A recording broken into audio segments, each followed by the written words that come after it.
हिमालय की ऊंची चोटियों के बीच बनी दुर्लभ गुफा में एक तपस्वी अपनी तपस्या में लीन बैठे हुए थे। एकाएक उनकी तपस्या भंग हो जाती है। पाप का पलड़ा भारी होता जा रहा है। पृथ्वी पर ऐसे कुकर्म होने लगे हैं जिनके बारे में सोचकर देवता और मानव सभी ग्लानि से भर उठे हैं। हे प्रभु, अभी कितना समय और लगेगा आपको अवतरित होने में? पृथ्वी लोक से आते अधर्मियों की अट्ठास और पीड़ितों की त्राही मांग की आवाज अब मन को विचलित कर रही है। यह तो पूर्व विदित है कि कलियुग असुर कली का युग है।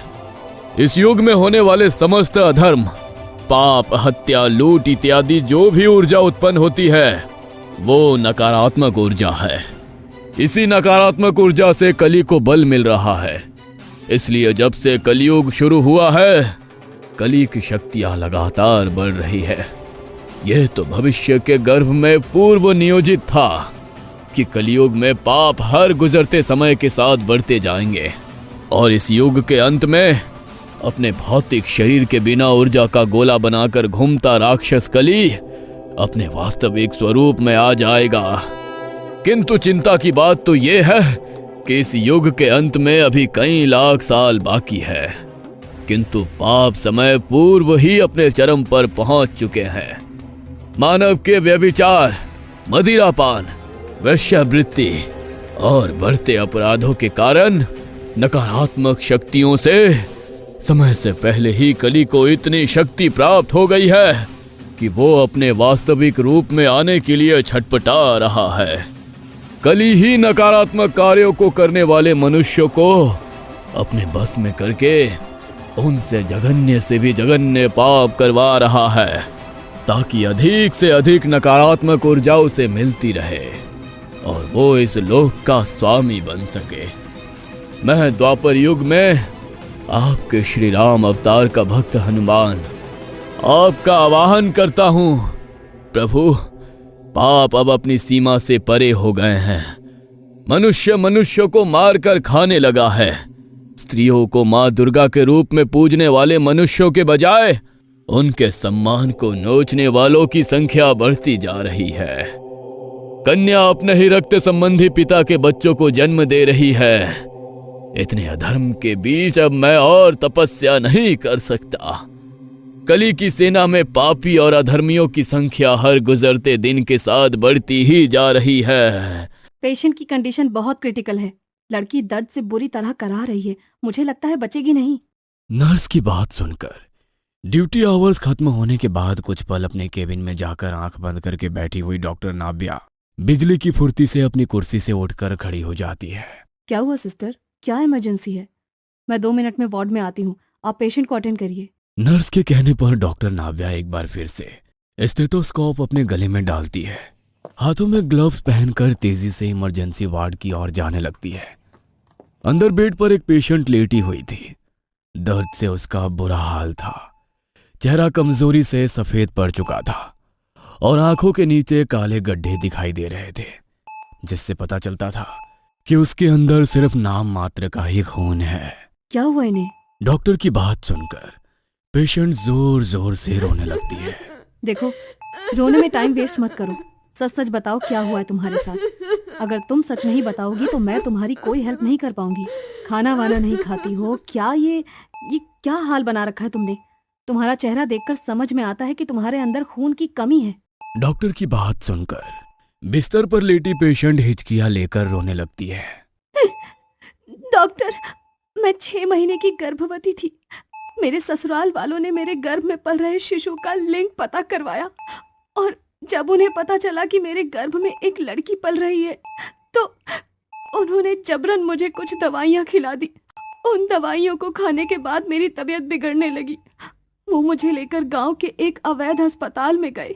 मेरी हालत देखकर अस्पताल ने हाथ खड़े कर दिए और जब उन्हें लगा कि मेरी हालत ज्यादा खराब है और मुझे किसी भी समय कुछ भी हो सकता है तो वो मुझे सरकारी अस्पताल के दरवाजे पर छोड़कर भाग गए। ओह माय गॉड, 6 महीने का बच्चा पेट में है और उन्होंने तुम्हें ऐसे ही मरने के लिए अस्पताल के दरवाजे पर छोड़ दिया। लेकिन तुम्हारी हालत देखकर तो ऐसा लग रहा है कि तुम्हारे अंदर बच्चे को कैरी करने की ताकत ही नहीं है। ऐसी हालत में डॉक्टर ने तुम्हें अबॉर्शन के लिए परमिशन दी कैसे? और वैसे भी 6 महीने का अबॉर्शन करना तो गैर कानूनी है। कानून का डर किसे है मैडम? पिछले 2 सालों में ये चौथा अबॉर्शन है।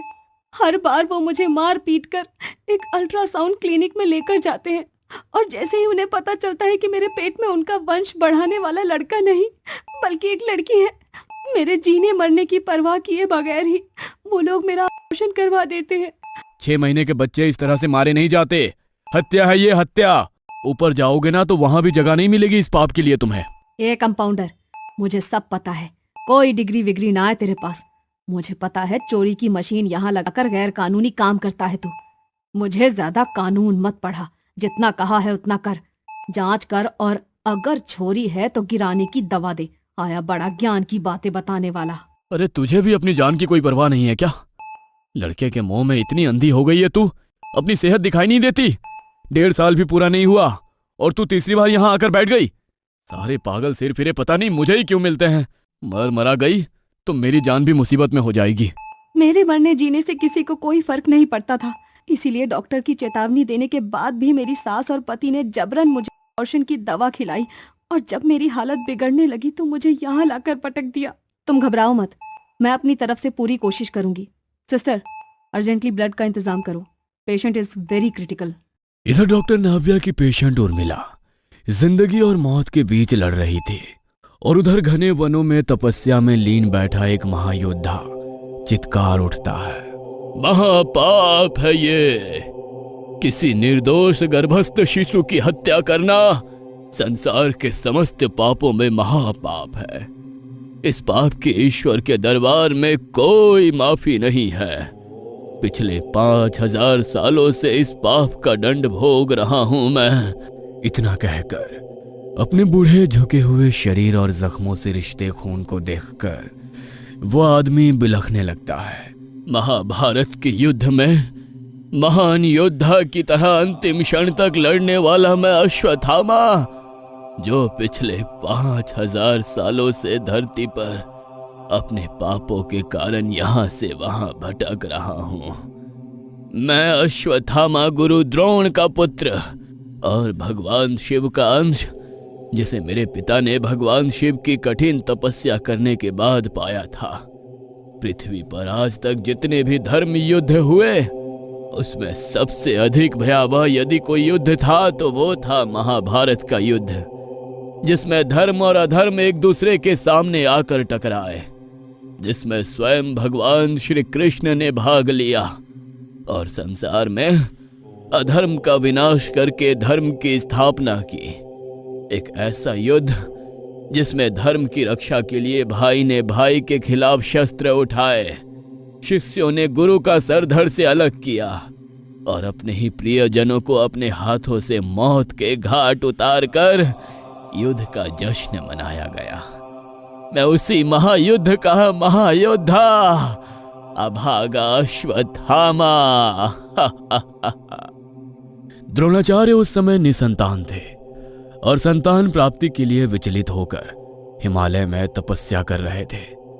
द्रोणाचार्य के जब तब से प्रसन्न होकर भगवान शिव ने उन्हें अपने ही तरह अजर अमर पुत्र प्राप्त करने का आशीर्वाद दिया और इस प्रकार भगवान शिव के आशीर्वाद से अश्वत्थामा का जन्म हुआ। अश्वत्थामा के सर पर जन्म से ही मणि थी, एक ऐसी मणि जो उन्हें मनुष्य, दानव, असुर, दैत्य, देव सभी से श्रेष्ठ बनाती थी। उनके बल और पराक्रम के आगे कोई टिक नहीं सकता था। कहते हैं अश्वत्थामा के अंदर अकेले इतना बल था कि वो पूरा महाभारत का युद्ध अपने दम पर जीत सकते थे। किंतु ये विधि का विधान था कि अश्वत्थामा जैसा महाबली योद्धा कौरवों के पास होने के बाद भी अधर्म कौरवों को ले डूबा और वो युद्ध में हार गए। महाभारत का युद्ध चल रहा था। अश्वत्थामा के पराक्रम के सामने पांडवों की सेना त्राही त्राही कर रही थी। एक और उनके महागुरु द्रोणाचार्य अपनी धनुर्विद्या से सेना के छक्के छुड़ा रहे थे, तो दूसरी ओर उनका महाबली पुत्र अश्वत्थामा था, जिसके सामने भीम का राक्षस कुल में जन्मा पुत्र घटोत्कच तक नहीं टिक पा रहा था। भगवान श्री कृष्ण को समझ में आने लगा था कि यदि अश्वत्थामा को रोका ना गया तो पांडवों की हार का कारण अश्वत्थामा ही बनेगा। श्री कृष्ण ने एक छल रचा और युधिष्ठिर से कहा कि वो जाकर गुरु द्रोण से कहे कि उनका पुत्र अश्वत्थामा मारा गया। आप ये कैसी बातें कर रहे हैं माधव? मैं धर्म के विरुद्ध कभी कोई बात नहीं करूंगा, और स्वयं अपने महागुरु से छल। धर्म मुझे इस बात की इजाजत नहीं देता। युधिष्ठिर, यह सिर्फ युद्ध भूमि नहीं है, कर्म भूमि भी है। कौरवों ने आज तक आपके साथ अनेकों छल किए हैं। धर्म की स्थापना के लिए आपको हमारा साथ देना ही होगा, अन्यथा महाभारत के युद्ध में धर्म की हानि होगी और अधर्म का साम्राज्य स्थापित हो जाएगा। ठीक है, यदि आप अपने मुख से सत्य नहीं बोलना चाहते तो कोई बात नहीं, आप बस गुरु द्रोण के सामने जाकर सत्य ही कहें। भीम अर्जुन ने कौरवों के हाथी अश्वत्थामा को मार गिराया है। तुम जाओ और गुरुदेव से कहो तुमने अश्वत्थामा को मार डाला है। गुरुदेव को अपने पुत्र पर बहुत भरोसा है। जैसे ही उन्हें पता चलेगा कि उनका चिरंजीवी पुत्र युद्ध में मारा गया, वो शौक में अपने हथियार त्याग देंगे। और इस समय गुरु द्रोण और अश्वत्थामा को इस युद्ध से दूर करना हमारे लिए बेहद जरूरी है। श्री कृष्ण की बात मानकर भीम गुरु द्रोणाचार्य के सामने जाते हैं और उनसे कहते हैं कि उन्होंने युद्ध में अश्वत्थामा को मार गिराया।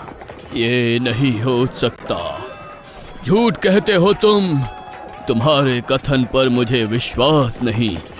सारथी, रथ को युधिष्ठिर की ओर ले चलो। युधिष्ठिर कभी असत्य का साथ नहीं देता। युधिष्ठिर के सामने पहुंचकर, युधिष्ठिर, क्या वाकई अश्वत्थामा मारा गया?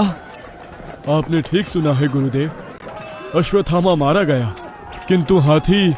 जब युधिष्ठिर ने हाथी कहा, ठीक उसी समय भगवान श्री कृष्ण ने शंखनाद कर दिया, जिसके कारण गुरु द्रोणाचार्य पूरी बात नहीं सुन सके और उन्हें यही लगा कि उनका पुत्र अश्वत्थामा इस युद्ध में मारा गया। गुरु द्रोणाचार्य इस सदमे को सह ना सके और उसी क्षण अपने अस्त्र शस्त्र त्याग कर विलाप करने लगे। निहत्थे गुरु द्रोणाचार्य पर ठीक उसी समय द्रौपदी के भाई ने हमला किया और उनका सर धड़ से अलग कर दिया। गुरु द्रोणाचार्य की मृत्यु से कौरवों का पक्ष बहुत कमजोर हो गया था। इधर जब अश्वत्थामा को अपने पिता की छल से हुई मौत के बारे में पता चला तो वो क्रोध से भर उठा। अश्वत्थामा वैसे भी भगवान शिव का अंश था, उसके अंदर क्रोध भगवान शिव की तरह ही असीमित था। अश्वत्थामा के अंदर अपनी भावनाओं का कोई नियंत्रण नहीं था, इसलिए अपने पिता का कटा हुआ सर देखकर वह गुस्से से पागल हो गया और आधी रात के समय ही उसने पांडवों के शिविर में घुसकर शिविर में सो रहे पांडवों के 5 बेटों की बेरहमी से हत्या कर डाली। क्रोध जब कुछ शांत हुआ तो उसे एहसास हुआ कि उसने धोखे से पांडव समझकर उनके पुत्रों की हत्या कर दी है। अश्वत्थामा अब शिविर में और खड़ा ना रह सका और अपने शिविर की ओर लौट गया। सुबह जब 5 पांडव अपने शिविर में लौटे तो वहां अपने पुत्रों का कटा हुआ सर देखकर उनकी आंखों से अश्रु की जगह मानो अग्नि बरसने लगी। 5 पांडव क्रोध से पागल हुए जा रहे थे। जिस अधर्मी पापी ने मेरे पुत्रों को मौत के घाट उतारा है, आप सभी को उसे पकड़कर मेरे सामने लेकर आना होगा। मुझे उस अधर्मी का कटा हुआ सर मेरे कदमों में चाहिए। द्रौपदी की बात सुनकर 5 पांडव और भगवान श्री कृष्ण अश्वत्थामा का वध करने के लिए निकल पड़ते हैं। गुरु द्रोणाचार्य हस्तिनापुर के सभी राजकुमारों के गुरु थे। उन्होंने पांडवों को धनुर्विद्या सिखाई थी, परंतु पुत्र मोह में द्रोणाचार्य ने ब्रह्मास्त्र की जानकारी अर्जुन के साथ साथ अपने पुत्र अश्वत्थामा को भी दे दी थी। ब्रह्मास्त्र जिसका ज्ञान अर्जुन के अलावा अश्वत्थामा को भी था। क्या अश्वत्थामा और अर्जुन के बीच होने वाले महायुद्ध में वो दोनों ब्रह्मास्त्र का उपयोग करेंगे? आखिर ऐसा क्या पाप किया था अश्वत्थामा ने जिसने उससे 5000 सालों तक सजा का भागीदार बना दिया? क्या वाकई